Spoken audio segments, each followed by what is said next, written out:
morning students. I am Mrs. Amrita Ekam, and in this lecture we will be discussing about Aurangzeb, who was the last important ruler of the Mughal Empire.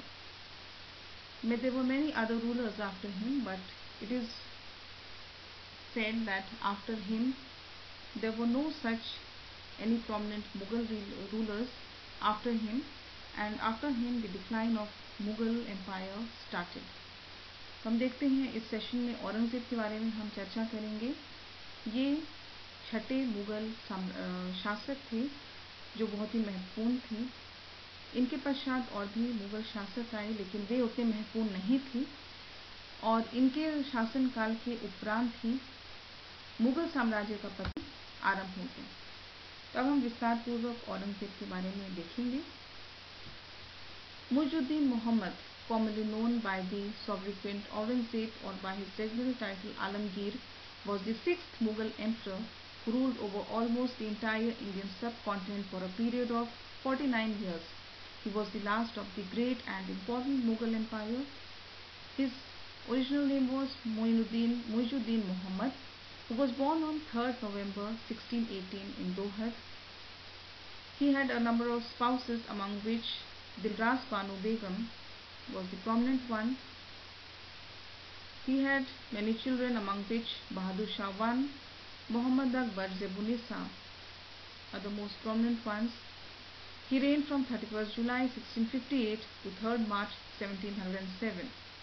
He died on 3rd March 1707 in Ahmednagar due to ill health. तो हम देखते हैं कि औरंगजेब का जो शासन काल है वो भी महत्वपूर्ण माना जाता है। मुइजुद्दीन मोहम्मद के नाम से वे वास्तविक नाम से जाने जाते थे, या आलमगीर के नाम से भी जाने जाते थे। वे छठे मुगल शासक थे और उन्होंने पूरे भारत में लगभग 49 वर्षों तक शासन किया, और वे छठे अंतिम महत्वपूर्ण मुगल शासक थे। इनके बाद भी बहुत से महत्वपूर्ण शासक आए, लेकिन वे उतने सफल नहीं रहे जैसे कि ये 6 मुगल शासक रहे थे। इनका वास्तविक नाम मुइजुद्दीन मोहम्मद था, जिनका जन्म 3 नवंबर 1618 में हुआ था दोहद में, और उनकी बहुत सारी पत्नियां थी, जिनमें मुख्य थी दिलरास बानो बेगम, जिन्हें रबिया बीवी के नाम से भी जाना जाता था, जो फारसी परिवार के एक सदस्य शाहबाज की बेटी थी। इनका राज्याभिषेक हुआ। इनके बहुत सारे संतान थे, जिनमें बहादुर शाह प्रथम, मोहम्मद अकबर, ज़ेबू निसा प्रमुख थे। इनका राज्याभिषेक हुआ 1658 में, और इसके बाद वे मयूर सिंहासन पर विराजमान हुए और छठे मुगल शासक के रूप में उन्होंने शासन किया। और 3 मार्च 1707 तक इनका शासन का अंतिम दिन था, और इनकी मृत्यु हो गई 3 मार्च को और अहमदनगर में। और ऐसा माना जाता है कि वे अधिक अभियानों में व्यस्त होने के कारण वे बीमार हो गए, जिनके कारण इनकी मृत्यु हो गई। तो जब ये शासक बने तो इन्होंने बीजापुर और गोलकुंडा को मुगल साम्राज्य में शामिल कर लिया। वहीं दक्षिण भारत में शिवाजी के साथ राजा जय सिंह ने 11 जून को पुरंदर की संधि की थी, और इस संधि के तहत शिवाजी औरंगजेब के पास आगरा गए। यहाँ शिवाजी को औरंगजेब ने कैद कर लिया। शिवाजी के पास पूजा हेतु जो फल फूल आते थे, उस टोकरी में बैठकर शिवाजी यहाँ से भाग निकले। इसके पश्चात शिवाजी की भी मृत्यु हो जाती है, और उनके पश्चात संभाजी उनके उत्तराधिकारी बनते हैं। औरंगजेब ने संभाजी का कत्ल करवा दिया, और इसके बाद मराठे और औरंगजेब जो रहते हैं उनके बीच शत्रुता उत्पन्न होती है, और वे हमेशा के लिए शत्रु बन जाते हैं। औरंगजेब इसके पश्चात दक्षिण में ही व्यस्त रहते हैं, उलझे रहते हैं, और इन बहुत सारे अभियानों में दौड़ धूप के कारण वे बीमार हो जाते हैं और उनकी मृत्यु हो जाती है। और ऐसा माना जाता है, और फिर इनको दौलताबाद में इनको दफनाया जाता है, और इनकी मृत्यु के साथ ही मुगल साम्राज्य का पतन जो है वो आरंभ हो जाता है। मुगल साम्राज्य के अंतिम शासक जो थे, ओरिजिनली जो थे, वो थे बहादुर शाह जफर, अंतिम मुगल सम्राट थे। जिन्होंने 1857 की क्रांति में भी नेतृत्व किया था। तो औरंगजेब और बहादुर शाह के बीच भी बहुत सारे मुगल शासक थे जिन्होंने शासन किया, लेकिन कोई भी ऐसा प्रमुख शासक या महत्वपूर्ण शासक नहीं था या सफल नहीं रहा जितना कि ये 6 मुगल शासक रहे थे। बाबर हो गए या हुमायूं हो गए, अकबर हो गए, जहांगीर हो गए, शाहजहां हो गए या औरंगजेब हो गए। तो इस प्रकार इनकी मृत्यु के साथ ही मुगल साम्राज्य का पतन धीरे धीरे होने लगा। So we see that when he rose to throne, Aurangzeb, he captured Bijapur, Golconda and brought it under Mughal power or under Mughal Empire. In the south, Shivaji and Jai Singh, they signed a treaty in Purandar, and according to this treaty, Shivaji had to come to Agra in order to meet Aurangzeb, but Shivaji imprisoned him. But very cleverly, Shivaji was able to flee from there, hiding in the basket which contained fruits and flowers. After this, Shivaji died and Shambhaji became his successor. Aurangzeb, due to some conflict, he killed Shambhaji, and in this way the Marathas became the enemies of Mughals.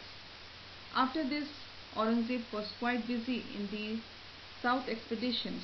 Due to many expeditions and wars, he became ill and ultimately he died in 1707. In Daulatabad, he was buried, and after his death, the decline of Mughal Empire started. Bahadur Shah Zafar is considered as the last Mughal emperor who had also participated in 1857 in the revolt of 1857, and it was he who had led this revolt. And after Aurangzeb, none of the Mughal emperors, of course there were many Mughal emperors, but none of them were as successful as Aurangzeb or his predecessors like Babur, Jahangir, Shah Jahan, Akbar, Humayun. So apart from these 6 Mughal emperors, the other Mughal emperors who succeeded them were not as prominent as them, and so after Aurangzeb, the decline of Mughal Empire started. So in this way we see the reign of Aurangzeb.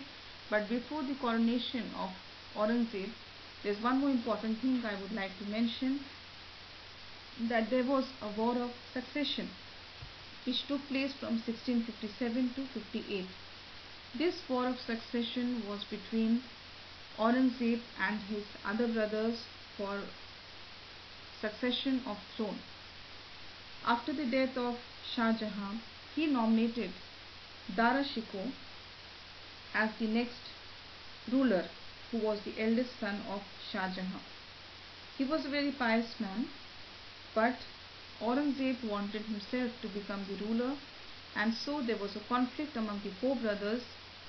Followingly, there was War of Bahadurpur in 1658. There was War of Dharmat again in 1658, and followingly there were Samugad War of Samugad, or in 1659 there was War of Khajwa.